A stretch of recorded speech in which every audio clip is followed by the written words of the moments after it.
Perlu diingat saudara, hari ini 8 Juni diperingati sebagai Hari Laut Sedunia. Tapi ironinya, perairan Indonesia di kawasan Raja Ampat tengah terancam pencemaran lingkungan imbas aktivitas tambang nikel. Nah, pemerintah bilang akan mengevaluasi izin perusahaan tambang nikel di Raja Ampat, Papua Barat Daya. Namun langkah tegas apa yang harusnya dilakukan? Kami bahas hal ini bersama pakar strategi pariwisata nasional sekaligus pendiri Yayasan Inovasi Pariwisata Indonesia, Taufan Rahmadi. Mas Taufan, selamat malam dengan Tifal, apa kabar? Selamat malam, Assalamualaikum warahmatullahi wabarakatuh. Waalaikumsalam warahmatullahi wabarakatuh. Terima kasih sebelumnya sudah mau bergabung bersama kami. Kami juga perlu menjelaskan saudara bahwa kami telah berupaya mengundang pihak Kementerian Lingkungan Hidup untuk ikut berdiskusi. Namun sampai diskusi ini berjalan belum ada respon lebih lanjut. Tapi kami apresiasi Anda Mas Taufan untuk bisa bergabung dalam diskusi kami kali ini. Penjelasan sudah disampaikan oleh Menteri ESDM. Kemudian terakhir sudah dibilang juga oleh Menteri Lingkungan Hidup bahwa tidak ada dampak serius terhadap lingkungan dan sudah sesuai prosedur ini semua. Menteri SDM bilang bahwa jarak antara tempat wisata dengan area nikel itu atau area tambang 30-40 km. Harusnya nggak perlu ada yang dikhawatirkan lagi dong soal ini. Baik. Mas, saya mencoba meneropong ini dalam konteks pariwisata. Ya, kebetulan saya memiliki expertise di situ. Kita lihat dulu posisi daripada Raja Ampat.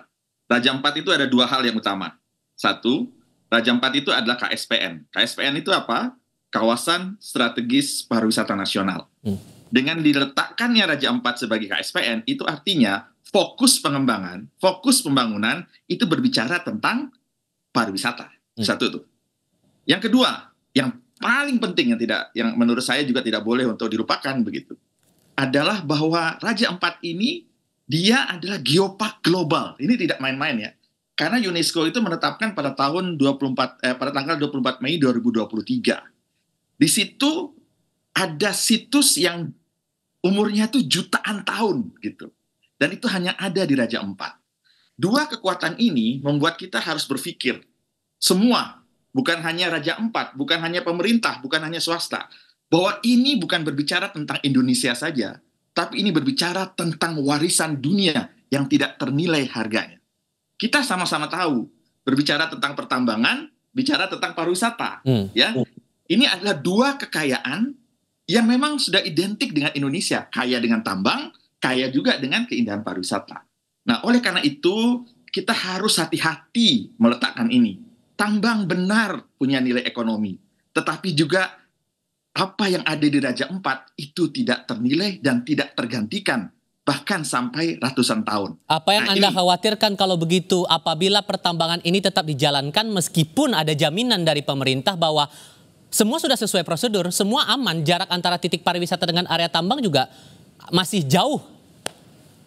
Ya, jadi begini, mungkin saja secara administratif itu masih jauh. Tetapi siapa yang bisa menjamin terkait ekologi? Bagaimana tentang ekosistem di sana? Kita tahu ekologi itu menyangkut daripada air, udara, ya semua kelestarian alam ada di situ. Nah, ini yang harus kita hati-hati. Oleh karena itu, di dalam menetapkan kebijakan-kebijakan terkait Raja Ampat ini, benar-benar saya mengatakan bahwa prinsip keberhati-hatian. Ya, prinsip keberhati-hatian. Jangan hanya melihat nilai ekonomi saja, tetapi juga melihat hal-hal yang tidak ternilai harga yang tadi. Seperti itu. Termasuk saya kutip pernyataan Anda di Harian Kompas edisi hari ini. Anda bilang jika pertambangan berlanjut, potensi pariwisata tidak akan pernah diketahui dan akan hilang. Kita memahami bahwa catatannya area Raja Ampat itu punya 4 pulau besar dan 1.800 pulau kecil. Menurut Anda hal apa yang mungkin akan berpotensi hilang secara aspek pariwisata kalau tambang ini tetap dilanjutkan? Reputasi yang paling mahal. Karena Raja Ampat itu adalah berbicara tentang wisatawan premium. Once kita gagal menjaga kelestarian di Raja Ampat, itu menyebabkan reputasi kita di mata wisatawan mancanegara kita akan jatuh.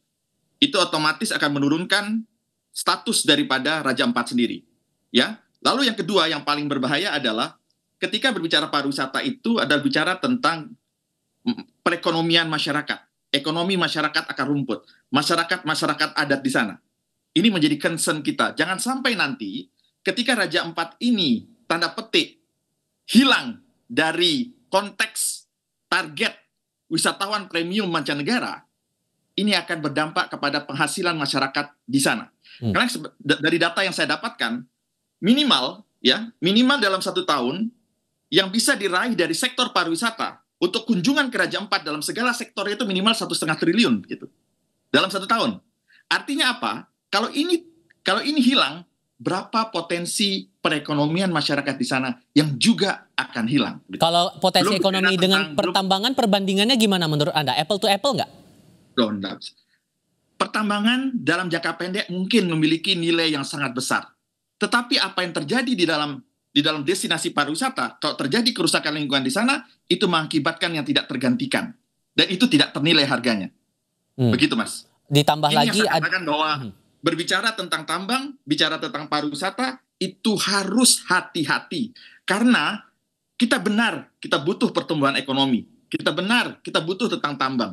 Tetapi jangan sampai itu merusak kekayaan daripada apa yang ada di Raja Ampat. Kalau Raja Ampat ditetapkan sebagai kawasan strategis pariwisata nasional, ditetapkan sebagai geopark, disitulah letak positioning Raja Ampat yang sesungguhnya begitu. Ditambah lagi dengan hari ini kita mengingat sebagai Hari Laut Sedunia, 75% dari jenis terumbu karang dunia berkumpul semuanya di Raja Ampat. Sehingga apa yang Anda khawatirkan itu arahnya, prospeknya bakal kemana kalau tidak ditindaklanjuti, dan harus dipikirkan seperti apa kemudian nasib Raja Ampat kalau pertambangan ini tetap berlanjut menurut Anda, Mas?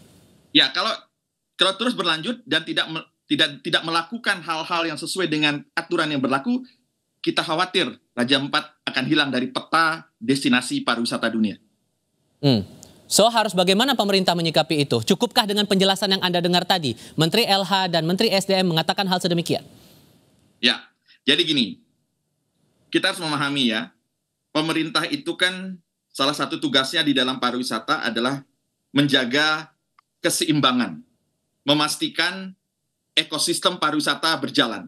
Nah, saya menyarankan kepada pemerintah untuk mengkaji ulang ya, izin dari semua pertambangan di kawasan Raja Ampat ini dengan keberhati-hatian. Itu satu, ya, keberhati-hatian. Kedua, kekuatan pariwisata itu ada di ekosistemnya. Kebijakan-kebijakan pariwisata harus dasarnya adalah kesepakatan bersama. Di dalam ekosistem pariwisata itu tidak hanya ada pemerintah. Kalau di Raja Ampat tidak hanya ada perusahaan tambang itu, tetapi di situ ada masyarakat adat, ya, ada pemerintah daerah, ada lembaga-lembaga yang concern terhadap lingkungan. Semua itu harus dilibatkan untuk mencari solusi terkait persoalan-persoalan yang ada di Raja Ampat ini, begitu. Jadi menurut saya saat ini pemerintah harus terus aktif, jangan melihat dari sisi tambangnya, tetapi juga melihat dari sisi pariwisatanya. Yang dimana di dalam pariwisata itu ada kekayaan warisan dunia yang tidak ternilai, bahkan oleh nilai daripada tambang yang harganya saat ini diestimasi sampai ribuan triliun itu. Ya kan? Ya, jadi itu yang menurut saya menjadi concern kita, peran pemerintah. Yuk kita sama-sama mencari formulasi. Kita sadar Indonesia kaya dengan tambang, kita sadar Indonesia juga kaya dengan pariwisata. Singkat, kita tidak ingin kekayaan pariwisata, kekayaan alam kita menjadi hancur punah gara-gara kepentingan daripada salah satu sisi dalam hal ini pertambangan. Singkat saja, tadi Anda beberapa kali menegaskan aspek kehati-hatian. Kehati-hatian apa yang Anda maksud di sini? Karena kan dari pemerintah menegaskan semua sudah sesuai prosedur. Ya, kehati-hatian dalam artian bahwa ketika membangun pertambangan, jangan sampai merusak ekosistem pariwisata yang ada di sana. Jangan sampai merusak kekayaan geopark yang ada di sana. Jangan sampai merusak pertumbuhan ekonomi dari sektor pariwisata di sana. Terlebih reputasi Indonesia di mata dunia internasional terkait menjadi salah satu destinasi pariwisata dunia.